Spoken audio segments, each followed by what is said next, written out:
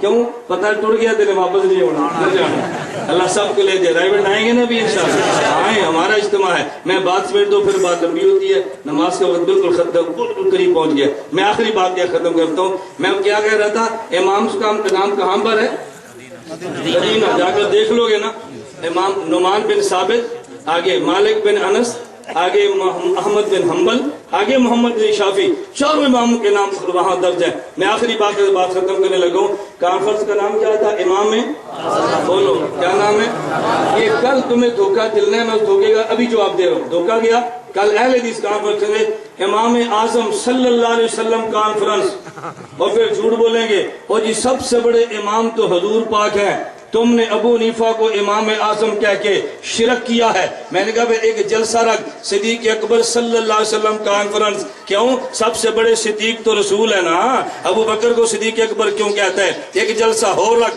فاروق اعظم صلی اللہ علیہ وسلم کانفرنس لوگ پوچھن کیوں کہ جی سب سے بڑے فاروق تو حضور ہے نا پھر ایک جلسہ ہو رکھ قائد اعظم صلی اللہ علیہ وسلم کانفرنس لوگ پوچھن کیوں کہ جی سب سے بڑے قائد تو اللہ کے نبی ہے نا یہ سارا شرک ہے جو محمد علی جناح کو قائد اعظم کہتے ہیں اب اس کی زبان گنگ ہے میں نے کہا عقل سے کام لے ہم کہتے ہیں سارے صحابہ صدیق ہیں ان میں بڑے ابو بکر ہیں صدیق اکبر کہتے ہیں سارے صحابہ فاروق ہیں ان میں بڑے عمر بن خطاب ہیں فاروق اعظم کہتے ہیں پاکستان بنا اس وقت جو جماعتیں موجود تھی ان میں مسلم لیگ کے لیڈروں میں سے سب سے بڑے لیڈر محمد علی جناح تھے انہیں قائد اعظم کہتے ہیں صحابہ کے بعد جو فقہا تھے ان میں سب سے بڑے فقی نعمان بن ثابت ہیں انہیں امام اعظم کہتے ہیں امام کو نبی کے مقابلے میں نہ لا خدا کے لیے یہ جھوٹ بول کے عوام کو گمراہ مت کر اور توجہ رکھنا یہ ہمارا موقف نہیں ہے اللہ گواہ ہے میں نے کہا وقت کم ہے میں تمہیں حوالہ جات اور عبارتوں کی لائن لگا دیتا کہ کس کس نے امام اعظم کا امام شمس الدین ذہبی نے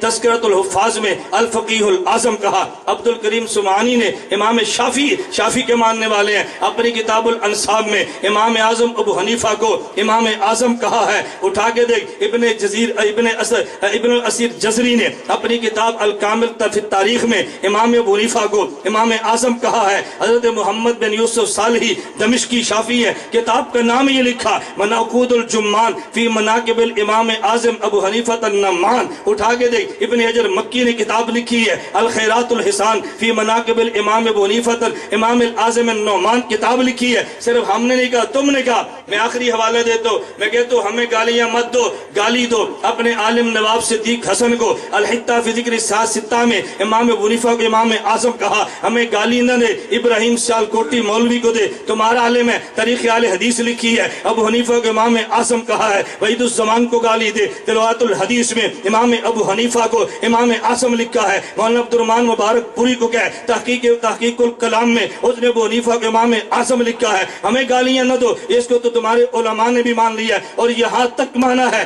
تاریخ اہل حدیث میں مولانا ابراہیم سیالکوٹی کہتے ہیں رافضی ایک بڑا ہوتا ہے ایک چھوٹا ہوتا ہے، جو صحابہ کو نہ مانے وہ رافضی بڑا ہے، جو اماموں کو نہ مانے وہ رافضی چھوٹا ہے۔ یہ میرا فتویٰ نہیں، تیرے ابراہیم سیالکوٹی کا فتویٰ ہے، ہم نے تو کوئی فتویٰ نہیں دیا۔ اللہ ہم سب کو بات سمجھنے کی توفیق دے، ہم نبی کو بھی مانتے ہیں، صحابہ کو بھی مانتے ہیں اور امام ابو حنیفہ کو بھی مانتے ہیں۔ اللہ ہم سب کو ماننے کی توفیق عطا فرمائے، اللہ میں منکر نہ بچائے، بنائے اپنی اولاد کو بچاؤ۔ یہ جہاد کے نام پہ تمہیں دھوکہ دیتے ہیں، ٹریننگ کے نام پہ تمہارا مذہب بدلتے ہیں، قربانی کھالنے تم سے لے کے تمہارے خلاف استعمال کرتے ہیں، تمہاری زکات لے کر تمہارے خلاف بولتے ہیں۔ آج عہد کرو کوئی لڑکا ان کے پاس ٹریننگ کے لیے نہیں دو گے انشاءاللہ، وعدہ کرو کوئی نہیں دے گا انشاءاللہ۔ قربانی کی کھال کوئی ان کو مت دے، زکات کے کوئی ان کو مت دے، ان کے راستے روکو جتنے روک سکتے ہو، کوئی ان کے پیچھے نماز پڑھ نمازیں برباد مت کرو۔ اللہ ہم سب کو مسلک اہل سنت والجماعت کے مطابق زندگی گزارنے کی توفیق عطا فرمائے۔ وآخر دعوانا ان الحمدللہ۔